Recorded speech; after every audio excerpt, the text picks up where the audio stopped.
You know, when when I sat down before the Edge of Fate arrived, we had all this hype over the Frontiers, codename Frontiers and stuff. I began to kind of wonder how Bungie was going to be able to top the Light and Dark Saga. You know, the Final Shape campaign, it was ended in such a great high. And I was just trying to think to myself, I would not want to be a Bungie dev right now, especially in the storytelling department, because it is so difficult to have a follow-up to such a fantastic story and campaign that, let's face it, this lasted ever since 2014, right? This Light and Dark story. The good, I mean, we know it's not good and bad now, it's Light and Dark. But it never occurred to me that Bungie would actually take this direction in the Destiny verse, but somehow those very mysterious members of the Nine, which started out as this strange looking Xur character in the tower in the original Destiny back in 2014, they finally entered the picture. And wow, how much we now know how they've been manipulating all of us since the very beginning. It was a mind blown moment when I crossed that part of the story. So I wanted to start out tonight with what is probably one of Destiny 2's most exciting storylines. And I want to go around the horn and discuss it. We all start out, of course, with this anomaly that Ikora finds on Earth, right? There's this train car that jumps out of an alternate reality. And this creates the invitation for us to go down this rabbit hole. Then we, of course, discover the Ionians, this race that was stranded on Kepler, where they watched the collapse from the edge of space centuries ago. And then, of course, probably the star of the show is when we discover Lodi, a human from the 60s that worked in a secret government agency called the Department of External Observations, where he was, I like to call it the Matrix effect into Kepler reality. It just really started off really strong how this story gets started. I mean, what did you guys think? Did you really think that Bungie could top the Light and Dark Saga when you started playing the story? Since you bring that up, you said you were worried how they would top it. I don't think they should have tried to top it. And I said last week, I think this was number 2. I still think Final Shape was number 1 as far I as agree. I agree. It's up there in the top 3, but it's definitely not number 1. So they never needed to top it. I would never use that word, but they did a good job with the story for sure. Yep. Yeah, I was kind of surprised how this all went. It kind of started out with kind of a sputter, but my God, how'd everything ended here? What did you think about the initial part of it there, HD? Oh, I think they did a great job, honestly. I mean, it feels like a whole new saga. I feel like this will probably keep up with Light and Dark Saga when we're done with it. I mean, just the connections they made and the full circle, and I mean, this is what Bungie is known for, is this storytelling aspect. So I feel like we're seeing that part of Bungie that we have not seen in a while. Yeah. Yeah. So it's good to see us getting back on the horses and it restarting all over again. Well, Bife, My Name is Bife, interviewed Allison Lures, and she alluded to the fact that we are just beginning this saga. So who knows? I don't know how Renegades is going to tie into this, but she states that the 9 members are huge beings. They actually embody a whole planet, and that I guess each one of the 9 is assigned to one universe or planetary system. And 3, which is the crux of this, is really the center of this whole story. She is assigned to our universe, Earth, and the Milky Way. And we find out later what happens to 3, but 3 is the one who starts all of this. She gets all the ball rolling here and pulls us into this alternate reality or other time warp or black hole, whatever you want to call it, that gets us to Kepler. But I tell you, my favorite cutscene of the entire campaign is where we find out that Ikora was also part of this agency and was purposely killed in order for 3, the member 3 of the 9, that was assigned to Earth, to bring her to where she is now as a guardian in the centuries way later in this whole story. And that was kind of a mind blown moment for me, because that means the Witness, everything we fought, the Witness, Crota, every enemy we've crossed has been at least indirectly manipulated by the Nine. And they say that, we've been here longer than the Traveler. So this is just crazy, man. Because now here we think we're playing chess on this level when the Nine are well above us looking down.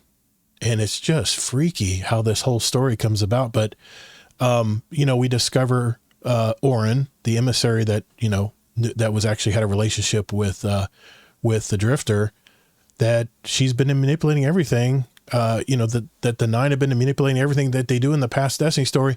And she decides to quit. She's had enough. Her will is not her own, but she wants to have her own will. She literally breaks out. That's the first cut scene of the story. She cuts out of her skin and is now no longer the emissary. So there's a void now within the Nine. There's nobody that is an emissary to, I guess, the Guardians. I don't know how far that emissary stretches, but, when we first saw that cutscene, man, what did you guys think? Is she considered a Guardian? She's not a Guardian, right? But she's a Paladin? Is she a Titan? What is she exactly? I'm just curious. I don't remember anymore. It's been like a week since I finished it. Oh man, give me a break. Do you remember? Well, wait, she mentioned her ghost is buried somewhere. So the ghost still exists. Okay, so she was a Guardian. Okay. No, she was a Guardian before she went. But what is she now? Is what Todd was wondering. What is she? I don't know. She still has a ghost. The ghost is still. I don't know if it's alive or not, but the ghost is still there. Right. Because one of the side stories she has to go find. She has to go find it. Right. That's one of the side stories going on. We all know she's used to be a Guardian. Like people are saying in the chat too. Right. She's just, but I don't know what she is now. I don't know that they did tell us really, right? Yeah, Ron, we're heavy specifically. We're heavy into spoilers. You probably joined late, but we're spoiling everything. Everything we've played, we're spoiling. We went a whole week without spoiling anything. And there were some podcasts out there that did spoil stuff, and I had to I couldn't listen to them because I didn't finish the campaign yet. So tonight we're going all in, man. We're talking about it all. So and to bring up some points, this goes with the chat and something you were saying too, Todd. Just some clarifications on the story and the future. They did say there's a 2-year plan right now, and it's called the Fate Saga. Right. And they didn't necessarily say it's going to be all 9 based. The wording they're saying is the Fate Saga explores various mysteries of the Destiny universe, provoking players to ask questions while also serving as a starting point for new players. Okay. And then after Renegades, we have Shattered Cycle, and then we have The Alchemist. Right. And with a name like The Alchemist, that doesn't really sound 9 based. It could still be. Right. They could go longer too. Like we have a chat, we have a Mr. Dead Rabbit said they didn't, so they won't lock themselves into a certain amount. Yeah, they're not going to lock into an end, but we know it's going for at least 2 years. Then they can change their mind, do something else if they want. They definitely did not say this was a 10-year project. Thank God they didn't say that, because who knows these days how long games last, But the fact that they've got 2 years of plans here, they've basically worked out the story for the next 2 years. That's good. I like that. It's not too long. It's not too short. I think it's perfect. But here's the thing that I was kind of alluding to this last week, but I couldn't really spoil anything. But episode Echoes actually ties in to the Edge of Fate, because Mara Sundaresh, which was called the Conductor in Echoes, if you played Echoes, she got one of those, what would they call it? The Echoes, I guess, right? Echoes? Yeah, she got one of the Echoes that came from was it from the Traveler or from the Witness? Where did these? It was from the Witness dying. The Echoes came when the Witness died. Yes. The powers went through the universe and right. Yeah. Yes, there we go. Yeah, she died working for Mara and was raised to be a guardian. Okay, I got you. Here's the thing, though. Mara is there. There's this black hole, and this black hole. Maya. By the way, Maya. Maya. Did I say Mara? Maya. Yeah, Maya Sundaresh. Yeah, Maya. Oh, I'm reading JD Kent. He said Mara. Now we have this black hole over Kepler, right? And we're like, what is this black hole? Well, come to find out, we know what it is. It's an anomaly because 3 is killed, right? Mara killed Maya Sundaresh, the Conductor, kills 3. And why does the Conductor kill 3? Because Maya is obsessed with going back into the past to correct things with Chioma Essie, her partner, her wife. And she wants to try to right all those wrongs that happened back then, I guess when she wasn't around and she died in the labs and everything. That was back during Beyond Light and stuff. We learned about that. But here's the thing. 3 can't do that. The 9 can't go back in time. They can only go forward, which kind of makes me think, all right, how did they get us? I guess they killed Ikora purposely back in the 60s. And it's so crazy if you think about it, how all the pieces are put together to where we are at this very moment. But in a nutshell, 3 has manipulated all of us. Lodi, the Guardian, and Ikora to all come together in this certain point where we can actually, and the Drifter too, where we can actually try to save or resurrect 3. And guess what resurrects 3? The Hall. That thing the Drifter has been pulling in space forever. All those motes that we banked into that damn Hall, that energy, or whatever you want to call it, dark energy or dark matter or whatever, that cutscene at the end was fantastic. He's pulling his ship up and drops that Hall, that bag of energy, into the anomaly in the sky, which was the black hole, and resurrects 3. Only for Maya, or the conductor, to yank her into reality, which is the planet Kepler. And well, she can't live on Kepler. It's like I think the phrase in the story was, it's like trying to have us live in a painting. It doesn't make sense. It's not on the same plane of reality. So she's revived. She gives us some instructions and then dies again. Man, the whole story just blew me away. I mean, I really took my time on the legend story on this, but because of this death, the 9 is incomplete now. And that means we're going to be totally extinct or annihilated. It's now imminent. I guess that's part of the 9. I guess the 9 are so far above us in ethereal beings that they can control life, I guess. Because there's a void in the 9 now, because 3 is dead, we're all gonna die. We're all gonna be exterminated, or we're all gonna be annihilated. I don't know, from some big boom or whatever. I don't know. They haven't really told us that. But 3 gives us instructions how to stop this from happening. And she calls it binding the 9. So I guess that's where the future of this story of the saga is going to go, is how we're going to bind the 9. So, like I said, the story ends. What's funny is the main boss we fight at the end is this Archon, who thinks that this black hole, he's got some grand plans. He's going to bring people back in time, or back to a better time, or whatever, his followers and stuff. He's just totally deluded and crazy. So we of course have to kill that guy. And man, I got to tell you, that last mission was a lot of fun.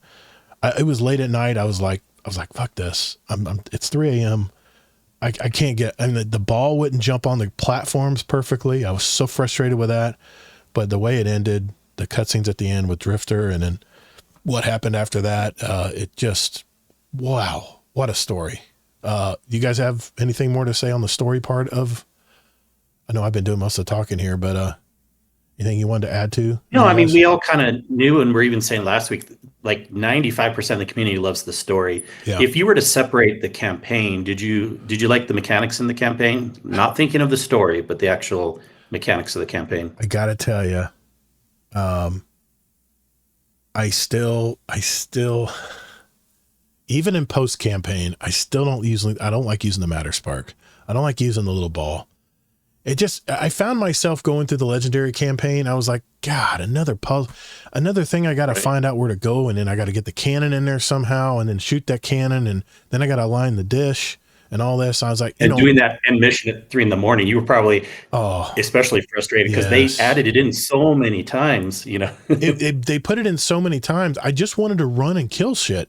I didn't want to sit here and try to figure out how to get through and I understand the manipulator cannon. I don't know what it's called, but where you shoot and you can actually relocator cannon, where you can actually, beam yourself through, laser walls and stuff. And I got to admit that especially toward the end, it started getting really tough, and I really had to put my thinking cap on how I was going to get through these areas. And, I got to be honest though, it didn't take me too many times to figure it out. So once I figured all that out and finally got to the bat, I finally got to the last mission where we had to kill that guy. I was like, man, what an ending story. It was right up there with Witch Queen. I mean, that epic thing, we had to kill the Savathun at the very end, or at least try to defeat her somehow.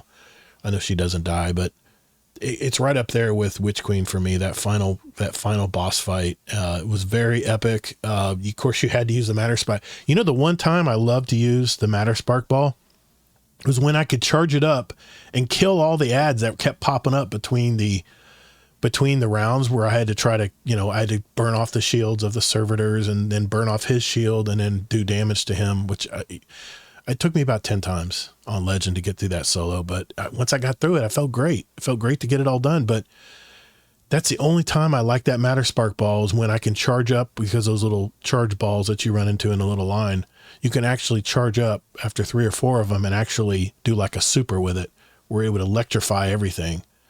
That part was fun. That I did enjoy. I would just sit there and just go round and round with the ball and just keep thinning everything out. And then when everything finally quelled for a little second, that's when I would jump and try to make, the platform jumping with that Matter Spark ball. My God, man, that was frustrating as hell. I was pressing my controller long jumps. I was barely making it. But the mechanics, to answer your question, I guess the mechanics were okay. But, I mean, I got so many notes on all this stuff, but I want you guys to talk. What do you guys think overall of the story, the Legend campaign? Did you guys play Legend? Did you play normal? What'd you guys do? Now that, real quick, that we can talk spoilers, I kind of wanted to mention some stuff last week about the after stuff, but well, I got that. We'll get into that too. We'll get into that too. Well, I won't get into it too much right now, but what's especially sad is that the Matter Spark and everything is so limiting in the campaign. And it's so much better afterwards, because you can do the ball unlimited. You don't have to wait for it to be a timed based. It just works better. There's even a way you can upgrade it after the fact, so there's more damage resistance and everything. Okay. So that's all I wanted to say on that. Oh yeah. And I'm curious what Tech thinks. I'm really glad I ended up this way too, because of a few different issues. But as everyone knows, I love running the campaign on normal just to be done with it quickly, because I want to I don't want to be it's partially several things, spoilers, but everyone's pretty good with not talking about spoilers. But I just kind of wanted to experience it really quick, because it's exciting. Yeah, it is. And then I'm like, I'll go back and play it harder afterwards. But I didn't do Legend at all this time. In fact, I've done the campaign now on Fabled. And I'm glad I didn't do Legend right away, because there's a couple things that were going on. First, I got the campaign done quicker. Mm-hmm. Second, people are like, oh, but what about the exotic? Well, first of all, the exotic for the Warlock sucks, but you can get the exotic in the Civ activity afterwards. So you do not have to do the Legend campaign if you do the Civ activity. And third, now I don't have to do the campaign a third time. Right. So because you want to do it on Fable to do some extra little upgrades eventually. Right. So I'm really glad I didn't do Legend. Gotcha. But I'm curious what you think, Tech, on it. Hey, Coach Weed just subscribed with Prime. Thank you, sir. Appreciate you. I see you out there, man. Thank you, sir. Go ahead, Veggie. I thought the campaign was awesome, 100%. I like Kepler a lot personally. I think the overall, it feels different and good enough to be like a new refresh kind of tour destination. Not only a fan of No Sparrow, but I guess I don't know why we can't have Sparrow and a Matter Spark still. I don't really get why technically we couldn't have both, but that's a give me for another time. Yeah, I like the puzzle. Like, it makes you think differently. Like me and Keith talked about last week, I felt like they should have, I don't know how you would do it without giving it away, but like a highlight or a noise chime. Because there's like one mission, the charge mission, when you had to be a Matter Spark, and there's that little Hydra guy. He's immune. You have to go on the left and right side and destroy the little beacon things to drop his shield. One's a hole under a staircase. One's a small crack on the floor. Right. And I spent probably 20, 30 minutes Kingsley my stream trying to figure that out that one night. It took forever to figure that out. It was horrible. Yeah. I'm sitting on stream like, I don't know where to go now. Like, there's no diamonds, no noise, or nothing. And it was different. But because it's different, Bungie wants to do a new direction. I think in the end it'll work out in the enemy better. if they continue being different and keep this going on forward. Yeah, it's not going forward. This stuff's only going to be on Kepler, remember, and then we're going to have different things that we know. Right. Yeah, that we know. It may tie in the future. We don't know for sure. Like Todd said before this came out, the future is unknown right now. Yeah. And we really don't know what's going to evolve into this. Kepler, I mean, maybe they'll expand on Kepler next year. We just don't know what's going to happen. I'm pretty sure we'll have another destination with different abilities, is what I was getting at for the next expansion. And they're purposely doing that along with everything else. Everything's very temporary right now, like weapons, destinations, abilities, and then they kind of reset, and then the new destination will have new abilities that can kind of help, so they don't have to tune it for all the locations in a way. So yeah, Mr. Dead Rabbit. I do like all the new materials. Yeah. Go on. No, I was just gonna say, Mr. Dead Rabbit, since you go to the tower, he's got a little gray now. He's got a little gray on his beard. He does? Drifter does. From being 9, he's been 9 touched now. It's pretty cool. Yeah. Oh.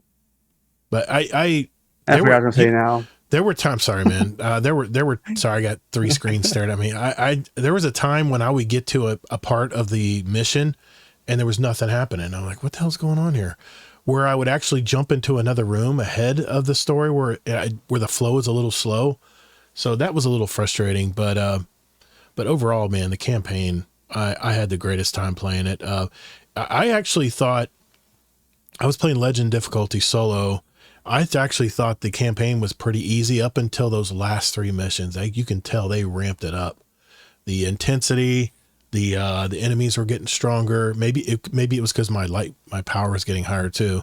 I don't know how the Delta works on all that stuff, but I know we're going to get into that later. But the story, the actual mechanics involved in the story was really tough at those last 3 missions before the ending story. But anyway, I just wanted to kick off with a story because I thought that was probably the most positive thing about Edge of Fate for me anyway.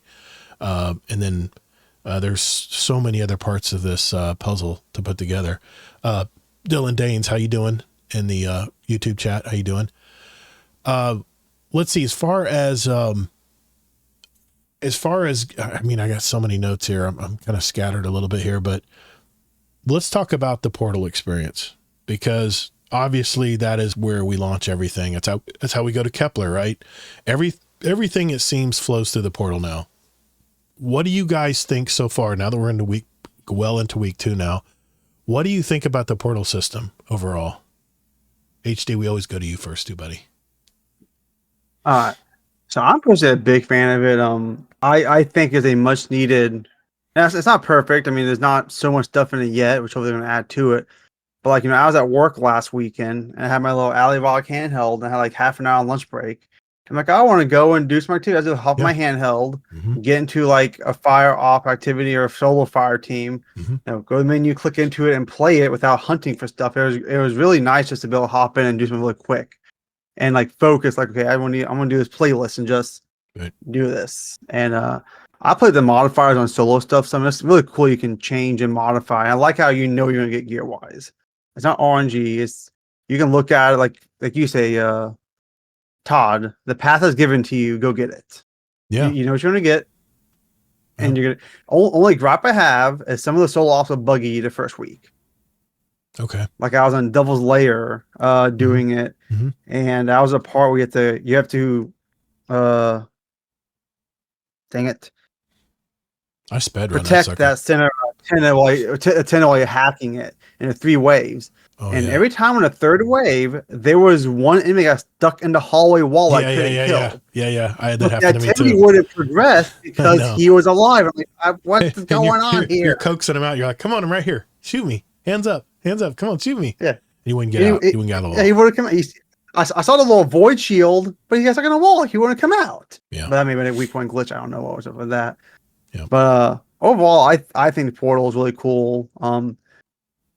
I just wish they would have added more of the old activities to the Portal, like old raids that you can put modifiers on and get tiered weapon for raid. I feel like they should incorporate the old dungeon raids so you can add modifiers to the old content and make it more fun to do again. Yeah. That would have been a big W for Bungie if they could incorporate old stuff. Bungie did state in the TWAB tonight, and we'll go over it briefly, is they are going to be adding a lot of stuff to the portal. We'll talk about that in the TWAB. Not a lot. Well, they're going to add some stuff. Okay. It's better than nothing. What do you think, Kingsley? Nitro and Week 2. I have a feeling you're not very positive about this portal system. Oh, well, we have to be fair about it. They're not adding a lot of stuff. Okay. They're going to add some stuff. Okay. And this isn't just my opinion. I've been talking to other people about this too. First of all, of course, it's great that we can have deterministic loop, but is that really, we could put that on the portal? They could have done that on the old system too, right? Yeah. But the problem with the portal is it's so empty and bare, and a lot of people are realizing this more and more. Like, yeah, they should have brought more old activities. They've cut things back, like with the fire team side. Yeah, only the 3 things on top are match made. All the stuff below you can't match make. That's worse than we had before. There's bugs. There is when they have in the pinnacle area, they only have 3 activities. And streamers and all the hardcore players will always find the quickest way to get one of them done, right? And whenever they figure that out, Bungie turns it off. They turned off Encore twice now. When you're only going to have 3 activities in there, or 3 or 4, you can't turn off an activity if people are running them fast. I think they replaced it with Starcross. I think they put Starcross in place of it, yeah. But it only they reduced it to 2 events. It happened yesterday too. Yeah. Yeah, it's happened twice now. If people are running it fast and you only have 3 or 4 activities, you can't turn off an activity in the portal. You know what I mean? When it's that limited. So the thing about them adding more stuff, why I'm not too hopeful, is because this was already a plan where they're like special event things. So in a couple weeks they're adding one thing, and then they're adding something for like the seasonal activity and stuff like that. But we are not getting a switch up of stuff. It's all staying the same until the next update. And that's kind of concerning on all that. Another, what was I going to say? I think it was just what you were saying about the old activities aren't in the portal also. So that you can't get pinnacles except for like very few things, like raids. We used to get pinnacles from the weekly rotating raid. No, you can't do that anymore. So it's like, yes, there's deterministic loot, but it's way less things we can do now to get that. Okay. So, just my opinion. Just going over some of the comments in our Discord chat here. Scarlet Maddie says the usual voiceover for Savathun, Deborah Wilson playing Ikora did amazing. I've actually gotten used to her voice now. I thought that would be a stumbling block for me. I'm actually used to it now. So I don't know if they need to go to all that trouble of recording stuff, but that's their call, I guess. Orin, she used to be a guardian. She's just a regular awoken right now, like Eris or Osiris. Okay. There's actually a side quest about that. I haven't done it yet, so thank you. I'll look into that. Think people chart Orin the same as Lodi and Uncharted Potential. And let's see, 99 Cap asked, was Dark Matter a subject in Destiny before the Edge of Fate? And Scarlet says, in Lore Labs referencing the 9, yeah, but never a topic in any campaigns.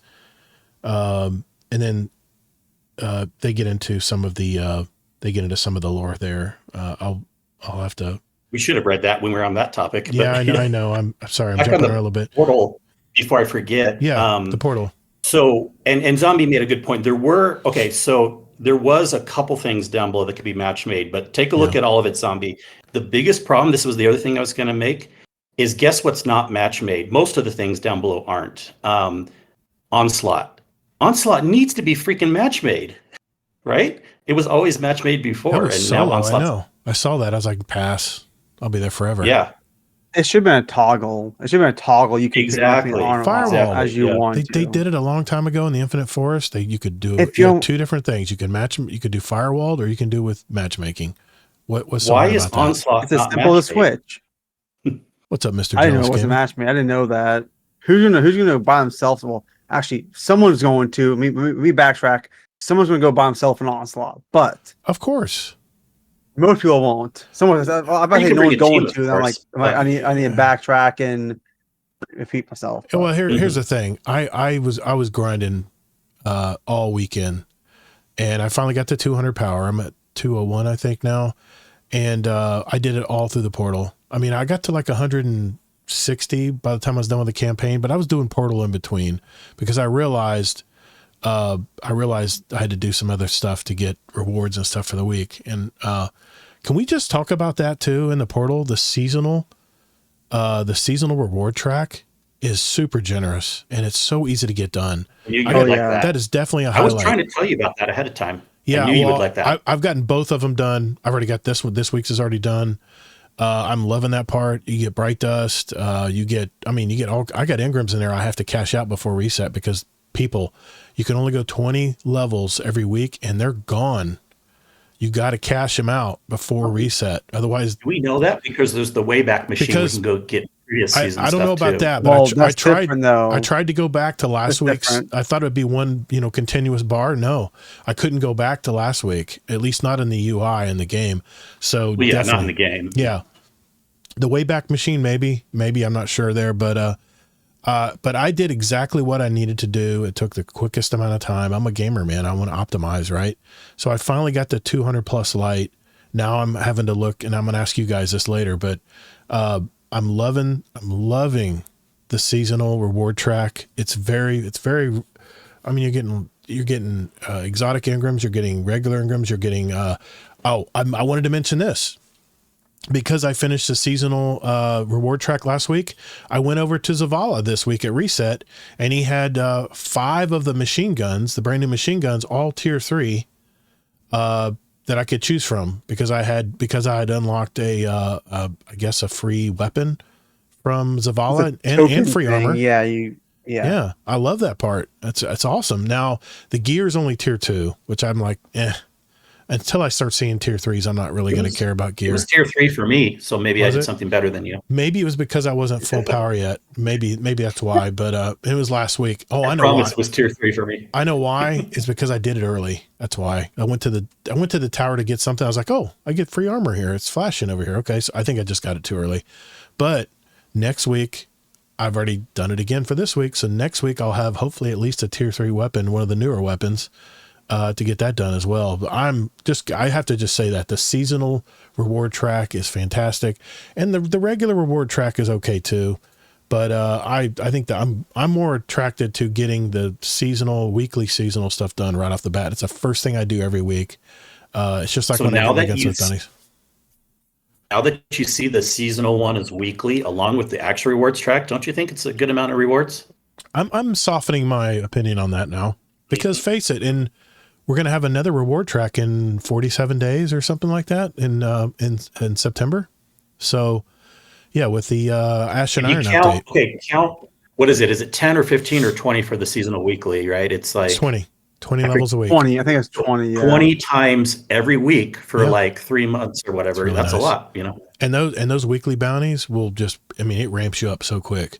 You don't even have to get all the weeklies done and you're already maxed out at 20. So I got to admit, I'm loving that part of it. I want to talk about the post-campaign activities because, once you complete the campaign, all these blue flags start popping up all over Kepler. And I know you've played this a lot more than I have, Kingsley. I did play a couple of the missions. I played some of the Ikora missions. And it's weird to talk about Lodi. But what do you think about these extra, what do they call them? I used to call them adventures in Destiny 1. They're called side missions. Just side missions or little blue flag side missions. I mean, what do you think? Is this a good addition? Is this a plus or a minus? Have you played them all? It's definitely a plus. Okay. It's not I don't see why anyone would say it's a minus. It's not affecting anyone if they don't want to run them. And they're technically not post-campaign, although most people would and should run them post-campaign. Right.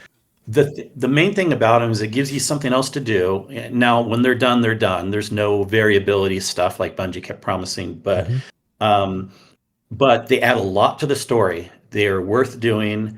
They're fun little side ones. Sometimes they can feel. I ran most of them on Fabled World Tier actually because I've kind of just been maining on Fabled now just to challenge myself and have fun with that.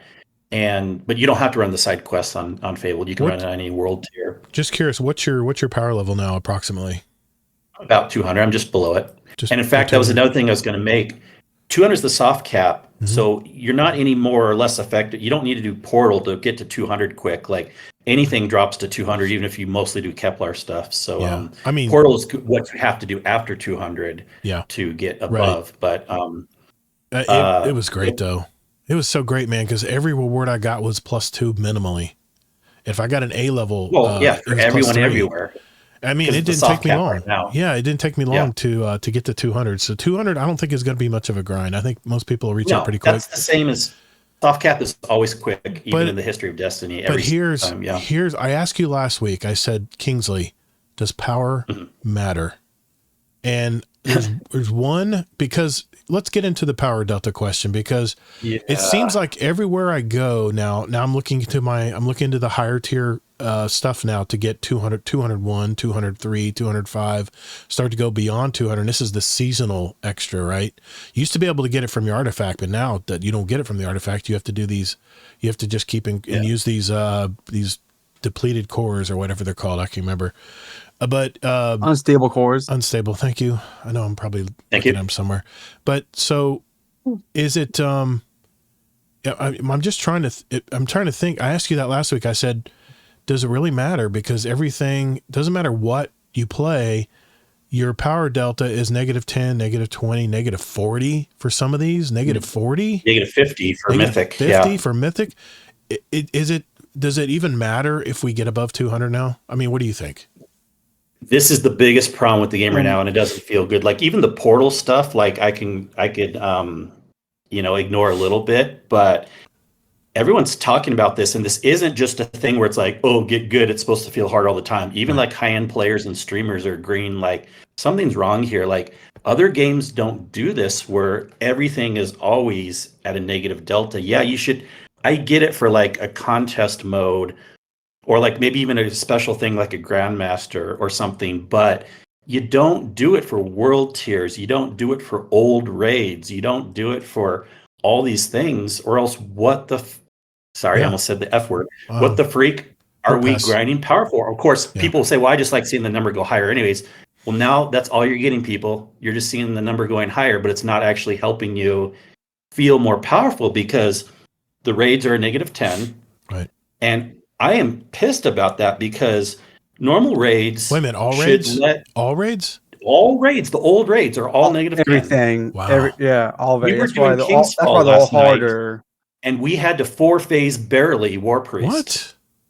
Wow. Yes. So and imagine what this is going to do to the Destiny community for people that want to hop into raids. It's making it a lot harder now. Yeah. It's horrible. It's horrible. They need to fix this. Even Astrocross was saying Mythic should not be -50 on Kepler. You should be able to build into it. Like we're getting to 300. We're grinding like crazy. It's a little bit easier. We're getting to 400. Mythic is a little bit easier. No, it's always -50. You're following a moving target. Yeah. Well, it doesn't even matter what your power level is. It's like, that doesn't make sense. I do not know why they did this. Like Division, Diablo, all these other games. Yeah, the higher world tiers and the higher activities are hard for a while, but you can eventually level into them.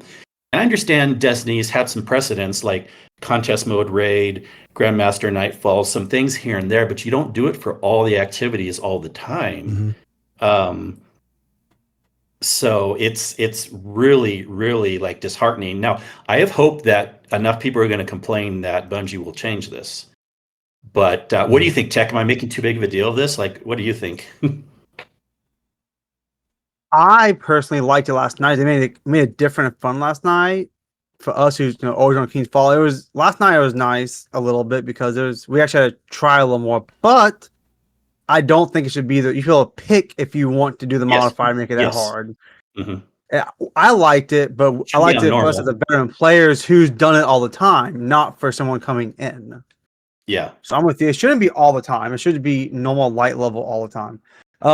So there is one place where light level does matter. On Kepler, if you want certain upgrades to get your tier 4 and 5 armor and weapons, you do need, I think it's, 350 and 400 or 350 and 450 you have to get in order to unlock the two upgrades. The first one is you get the +1 automatically, the other one another +1 of the tier. If you want somewhere where it's relevant, that's the only place I know of where the light level will actually help you in something. Well, yeah, that's a good point, but that's a different point. That's what they call like the power requirement or the power floor to get in. But it's not there's upgrades. There's upgrades actually in it that once you get X power level, you can I don't know how you get the upgrade if you materials or quest to unlock it. Once you get, it's a prereq to get X light level, and then all your Kiplo gear is +1 or whatever. Yeah, it's a prereq, and they also had the prereq even for a contest mode raid. You had to be 100, which was a funny prereq because it didn't matter anyways, because it was for contest mode. I think people were saying they were guessing it was -40 or something for contest mode, and even that's not normal. Older contest mode raids in the past were like -30 or -25 or something like that. Yeah. If we want to get into that whole conversation. Yeah, Scarlet Maddie. Well, there was some talk. Yeah, I was going to say Scarlet Maddie in the Discord said that it feels like everything's a bullet sponge right now. So yes. It's just the power delta thing. Everything's harder. Everything. It's a combination of the power delta to the new stats being rolled in to reset. It's like a new game altogether again. And I think that's part of the issue. They all happen at one time. Between the delta, resetting light level, resetting the stats, and the whole 9 yards. It's a lot for in the first 2 weeks to happen in this game. When we came, last in final shape, everyone's up to the highest tier of gear and light level and village you could have. Right. And you reset everyone back to blueberry status. Like even the past 3 years, 2 years I've been playing Destiny a whole bunch, you didn't really reset at the bottom. You always stayed near the top the whole way progress. We went all the way to the bottom all over again, on top of the deltas and everything else. Wow. And that bottom doesn't even matter because other new games, they still don't do this. They don't have a thing where you're like always -10, -20, -50, no matter what your power level is. So it's like a couple different things are going on here. Like, yeah, like it's cool in a way. Like, I mean, I was kind of like, why are we resetting from the beginning? I don't care. I could take or leave that, rebuilding up our power. But why are we rebuilding up our power if we're always going to have a -10 to -50 in like 90% of activities? It should have been a range. It should have been you need 200 to get in, it would be -50, and then if you're at 300, you ignore it. Like have a range. Like if you fall in this 100 range, you'll be -50. But if you get over X value, you can ignore this, and that will motivate you to be above that number. Don't have everything if you have like a range or some kind of boundary. Or else why I don't have any incentive. Well, I didn't really have incentive anyways, but I've talked to other people that don't feel like they have an incentive to power up because if it's never going to feel even just a titch easier, other than literally just seeing the number go higher, right? They have less incentive to power up. There's two areas where I think Bungie has done it right. The one area is the Guardian ranks. I now am looking to see what I need to do to increase my Guardian rank because I've heard through the grapevine, of course, what are we here for, right? We want that tier 4 and tier 5 loot. We want the extra level armor. We want the extra level weapons. And I really have not kept much except maybe a couple tier 3s, but in order to get the Guardian level up now, I'm like stuck on all these modifiers that I have to do in the portal. I'm working on 5. I think I'm at 4. I'm working towards 5 now. So I think what they're saying is once you get up to a certain level on your Guardian rank, which never used to mean anything, honestly, now it actually has an effect on what kind of loot. Now, has that happened? I don't know. And another thing I think, and I wanted to ask you this, Kingsley, now that you're playing Fabled, in world tiers, are you getting at least tier 3 loot, or what kind of loot are you getting? You're getting tier 3. Yeah. Do you get anything higher than that, or just tier 3 mainly? Not on Fabled, and I don't think you're supposed to. Okay. And even on Fabled, you don't get it all the time, but you do get it often enough. Okay. I think if I had to guess, tier 3 would be Fabled, tier 4 would be Mythic, and then tier 5 on Kepler is very hard to get. It's mostly just those little extra quests that are. You have to do a bunch of things, Fabled and Mythic together, and then some other things together to get that tier 5 stuff. Zombie says, I heard it's level 240 when tier 5 loot is unlocked. That's good to know. I'm only 40 away. And so that's probably what it is too. So it's more on your actual. There's a reason for me to play. What I've always said, give me the path, give me the reason to play and invest time in the game to get the rewards, right? Tell me what reward I'm going to get. Now, the one thing that I've heard from some streamers is that they've been playing in Mythic in high levels of world tiers and they're not getting some of the loot. They're getting like materials and stuff. I don't know if this is true. Everyone out there has been playing it, but maybe that was just a bug. I don't know. No, I know what you're saying on that, especially if it was some things from Fallout and Aztecross. A couple things going there. Part of it is again anything that's not in the portal, you won't get the good loot. But then another thing is with Mythic being so freaking hard, and again, other games do this. The way Destiny's always kind of worked is you really only get the good loot when like you finish like a big thing. They're not just from like little side chests or things like that. And so like if you're on Mythic doing -50 below always, no matter what your power level is, right?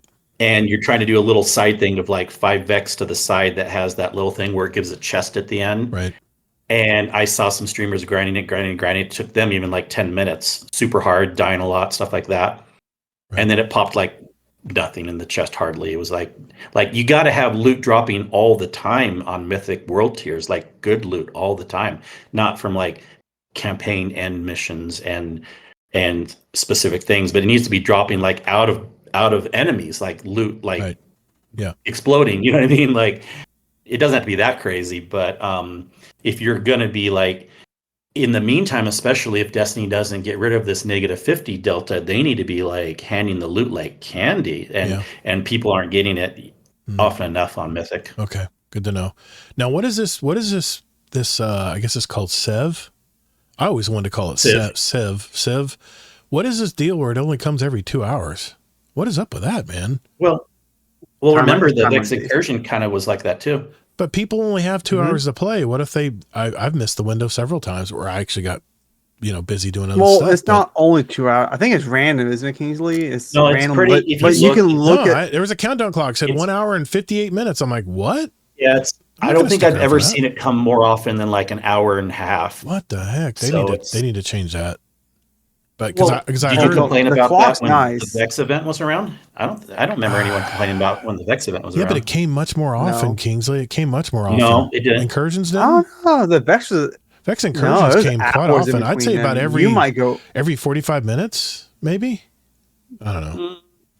I thought like hours, like 2-3 hours sometimes in between them. I thought. Really? Okay. Maybe I'm. I remember I had notification on my phone from a Discord. I didn't play a ton of incursions. I don't get my phone. Yeah. Oh well.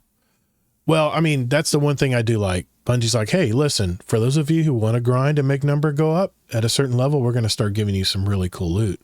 And especially because I play Crucible, man, having a tier 3 weapon at least is going to be much more important than having a tier 1 weapon where I don't have enhanced traits now that I can't enhance weapons anymore. So that part I'll do. I do like that part as far as the power grind, but what was the question I was wanting to ask you guys? It's the Civ activity is pretty fun. Yeah, I do think you should check it out. And now that we can spoil more too, there's a mini Gambit encounter at the end, and Drifter is all in it. That's what I heard. It's a lot of fun activity, yeah, I heard it's like playing Gambit on Kepler. That's what I've heard. Well, yeah, not the whole thing. Oh, that's the end part. I got you. And if you complete it perfectly at the end, there's like mini encounters that lead up, and they give you a lot of rewards in the Civ activity, a lot. And if you do the bonus thing at the end, which count that as not bonus, you want to try to finish it. It's like the grand finale. That's where the Gambit part starts. And if you finish that perfectly, bank all the motes, you get tons of loot and you get a guaranteed exotic. That's what I heard. And that is the best way to run your other characters through. If you don't want to run them all in Legend campaign again, you can just run the Civ activity and get the exotic that way. Okay. Anything else we want to mention about the anything? What's wide open as far as what you guys want to talk about in Edge of Fate? Anything else that's coming to mind that you want to mention? I know the power grind is we're kind of waiting and seeing now. We're trying to see, we're gamers, man. We're going to look and see what everyone else has been doing and see what's going to work. But yeah, JD Kent, I'm at 326. Gotten 1 tier 4 armor piece. Wow, that's not encouraging. 326 is, it's almost on your way up to the hard cap. I don't know. We'll have to see. We'll have to see. We've seen so many different numbers thrown around too between JD Kent and Zombie Pops and stuff too. But I promise, I was getting tier 3 loot even at 150 on Kepler. Okay. So maybe Kepler is a little bit different. I want you to play Kepler. Maybe you can get it earlier there. It was, but I was unfabled, of course. I was unfabled when I was getting it. But okay. on that, I'm sure there's different rules depending on if you're in Portal versus Kepler or whatever. So yeah, that is a good reason to do the power grind, is the tiered loot. But I guarantee you, once more and more people realize how hard the older activities are, and like you can never feel more powerful no matter what you do. That's a problem. You're going to hear more people complaining about that because not everyone's quite noticing it yet. So. Dude, we want to feel powerful. I mean, even if you put maybe a plus 10% cap, when you hit 450 or whatever, you know, I mean, I remember in Destiny 1, I would go to the Cosmodrome and I would just melt stuff. I would one-shot everything because I was high power. Those days are definitely not there anymore. But, you know, maybe not a delta, a delta scaler where you're like 10 below all the enemies all the time. Maybe make us feel powerful, man. You don't have to go like 100% higher, but maybe cap it at like 20%, like a plus 20. Look, it's in certain activities. It's easy with the raids. Since I raid a lot, yes. It's easy. I don't know why Bungie couldn't have done this. Normal needs to say how it always was, especially since they're not dropping us good loot in normal. Still, since it's not in the portal, normal, we need to keep getting community into raids. So don't make normal any harder, which they did make it harder now.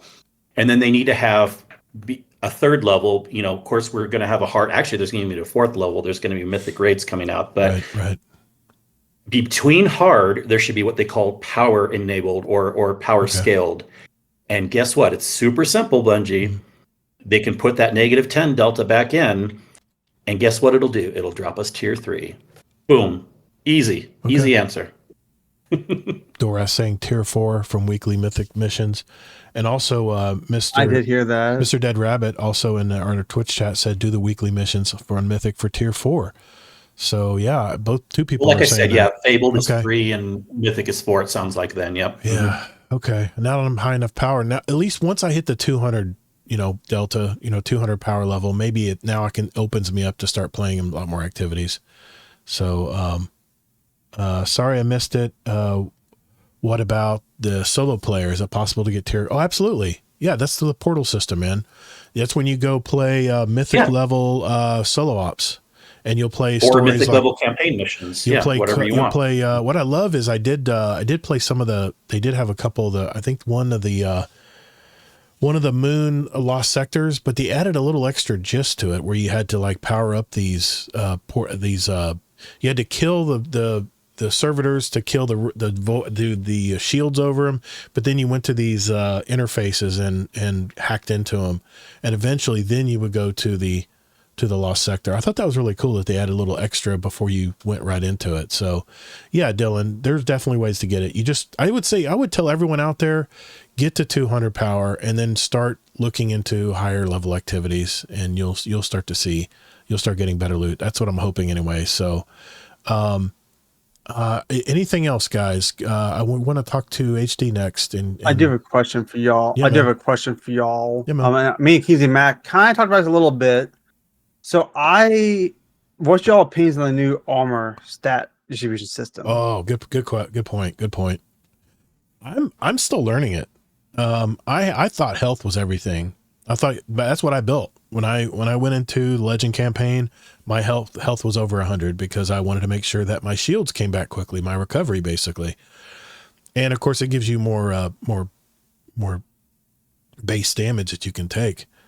But now I'm finding out that it's all about super and weapon. Super and weapon are the two stats that you want to get, because you get your super faster from collecting orbs or whatever, but also your super is more powerful. So I've totally revamped my whole loot, my whole system now that I have. I'm still keeping my health because I still want to have that, I still want to be a bullet sponge a little bit, but I've definitely factored in now to over 100 on my super, because I get my supers faster, and when I throw my Nova Bomb, I'm getting more damage. And I was using prismatic with the turrets and stuff like I always did, but I tell you what I finished in the Legend campaign is I went back to good old Devour, and I know they nerfed Devour, but it still works very good for me. And I've got one of my Void Explosion builds that I built a long time ago with just regular armor, and I'm building into health and recovery, which ties in with the Devour and everything. That's really been working for me in higher level content, because staying alive is everything. But yeah, what do you think, Kingsley? Yeah. What are you going to stat your armor? What are you looking for? It's not always about super. I think it just depends on what you want to do. Now, everyone agrees weapons. It's all about weapons. And after that, it depends on your build. It really does. And right now, I'm rocking a prismatic build that is combo. It is amazing on Warlock. I used it in the raid. I had like the most kills all the time. I would strand like 20 enemies at once, hit it with Devil's Ruin. They would all delete from just hitting one enemy. It's a combination prismatic, strand, a little bit solar, and it does have Devour in there just for the void aspect, but it's a prismatic build.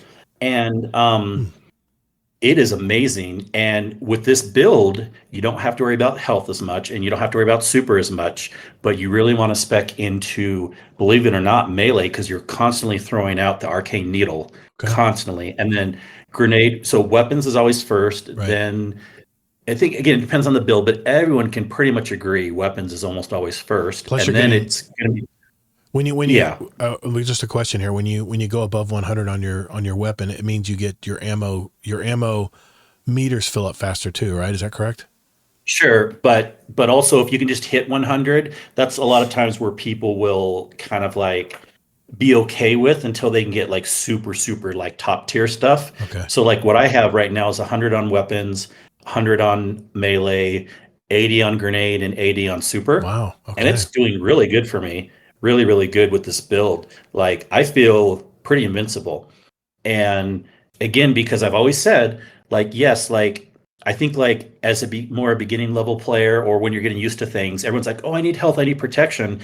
Yeah, that's good, but you are better off if you can have more offensiveness, that you delete all the ads, because if you delete all the ads, they're not going to hurt you anyways. That's true. You're so right. The faster you can delete the ads, the better off you are anyways, offensive versus defensive. So I remember us going over the artifact mods. They really are leaning towards threaded spike and a lot of stasis or strand builds. So. I'll definitely within the next couple of weeks, I'll talk about this build. That. It is Sounds amazing. Good. Definitely. Yeah. I want to hear more about that. Devil's Ruin, especially people on Warlocks right now, but it's also good on other classes. But like Devil's Ruin is really good right now. The sidearm? Yep. Mm-hmm. Okay. Man, I haven't pulled that thing out in a long time. Especially with this build. All right. I'll look into that. Anything else, guys? Anything else you want to mention? Oh, we kind of missed it. So I thought I was going with the armor thing. So what I was going to bring up is, so what I was going to bring up is, so we went to Armor 3.0 so that you can have more build crafting capabilities, right? You can spec and we want spec more, and you do stuff. Well, we lost stat distribution capabilities. Yes, we did. When we went to this new thing, there's only 6 combinations. When we used to have 9 combinations. Yep. Now we have 6 only.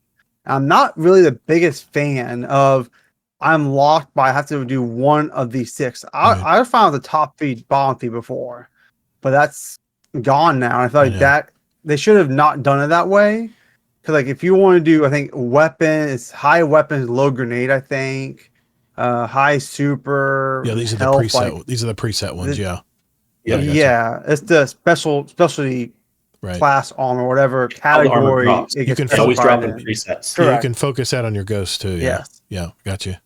Okay. Yeah, but you can only pick one of the 6 though. I know. So we went from 9 different combinations of stats to only 6 now, which I feel like I'm looking at my Titan and I feel like I'm Henderson. Like I feel like I gotta sacrifice more now because I'm stuck with one of these 6 versus what we had before. Yeah, I noticed. And that's the top I want to talk about. It's that. When I first looked at the when I was getting the tier 2 armor, it was very spiky, but there would be many slots that had 0, and I'm like, gee whiz! I'm looking at my old armor. I'm like, I'm going to use my old armor because at least there's more spread of overall stats. You know, what are your build that you talked about, Kingsley? Are you using the new armor 3.0 or are you using old armor to get that build? Yeah, I'm using the new armor. And okay, is it tier 3? And I think I have like 1 or 2 pieces that are tier 3 okay, just trying to get a picture. On my armor side. But yeah, it's a good point, Tech, just to answer here on the podcast, even though we talked about it offline also. I mean, I'm trying not to worry about it too much, but it doesn't mean your point's not valid because I always don't like when they give us less options going forward than the options we already had. And I think I just got lucky with a build I'm doing right now. It doesn't seem that hard to spec into what I want, but there will be times, especially if we want to get some of those stats closer to 200, which we realistically 1, maybe 2 if we're super lucky. It'll be harder to do when there's only 6 options of new gear armor combinations that can drop versus 9 options before. So I don't know what to say. I'm not going to stress about it too much myself because I'm not a super min-maxer, but it is kind of weird that they did that. I agree, HD. When I first saw that armor, and how it was very spiky, but at all these 0, like totally blank. I'm not used to seeing that. I was like, I don't know. I usually just use it as... It's not even that. Because the 6 combinations doesn't mean all the rest have to be low. It's just what it means is you can only pick from 6 combinations of spikes versus 9 combinations of spikes. Yeah, a lot of 0 stats. I was like, whoa, what is this? I'm used to having more, but anyway. Build crafting. Crafting a hindrance. I think most of us will be getting tier 3 loot here pretty soon as we're getting more into the game, and I think that might change a little because I think tier 2 loot ends at like 62 stat. And then once you get into tier 3, I think it jumps up into like 65 or 68, kind of like some. Yeah, but maybe you're not understanding. It's not about that. It's not about how big the spikes are. We can only pick 6 combinations of spikes versus 9 now. Yeah, I got you. So it's not how big the spikes are or how low they are with 0. We can only pick 6 now versus 9 now. Yeah, I don't like that. Definitely don't like that. I don't know. I'm still playing with it. I'm fairly new to because I was hard-headed, man. I didn't want to get rid of my old loot because I had 87 and with the masterworking and stuff, I had like 87 and 90 level armor, and I didn't want to get rid of that. And I'm switching over to 55 armor with some spiky stuff on it. No thanks. I'll use it as power infusion fuel. But maybe in a couple weeks we'll have a better idea of that. But it's going to take a few months and weeks for us to really get because. It's a whole new system. Like I said, we're restarting at ground 0 now as blueberry drops versus, in the past 2-3 years, if you're max light level before a new expansion came out, you started at the top dropping stuff already. We got to work our way to that equivalent point we were the past 4 years. Right. And I think that's what a lot of people and streamers aren't missing is we're back to ground 1 all over again. So you can't compare the drops you got 3 years ago when we were in this power creep over halfway into a 10-year power creep already to what we're doing now. Yeah, I got you. It's totally different. Yeah. It's a totally different thing. I got you. JD Kent, I'm leveling up in the portal, so I'm only using the tech sec armor. So when I infuse it, only costs glimmer. That way you can DVR your enhancement cores. Yeah, I love how once you get to 201, when you dismantle guns and stuff, you're starting to get these cores back. I like that. I like that part. So yeah, I agree. I think I'm sticking to tech sec as well. All my new armor is tech sec. The other stuff, I don't care about running faster. I just want to be able to reload my weapons faster and have a little more not mobility, but a little more utility in how I play. So obviously, yeah, I'm going to save them. Trust me, I'm saving my enhancement cores. We got a lot to learn, obviously. So tonight was mainly just about diving in deep into the story and some of the post campaign activities and stuff. And for the few of the extra side missions I played, I felt like it was like the story was continuing. It was like, we played the campaign, we know who everybody is, we know where everybody sits. And it was just like more trivial, more side comments and stuff. I haven't really gotten too deep into the side missions yet, but that's definitely next on my list. And I'm thinking about jumping in and playing them on Mythic now that I'm at 200 plus light and see if I get better drops too. So we'll see. No, if you do Mythic, Todd, I'll buy you a fancy dinner. Really?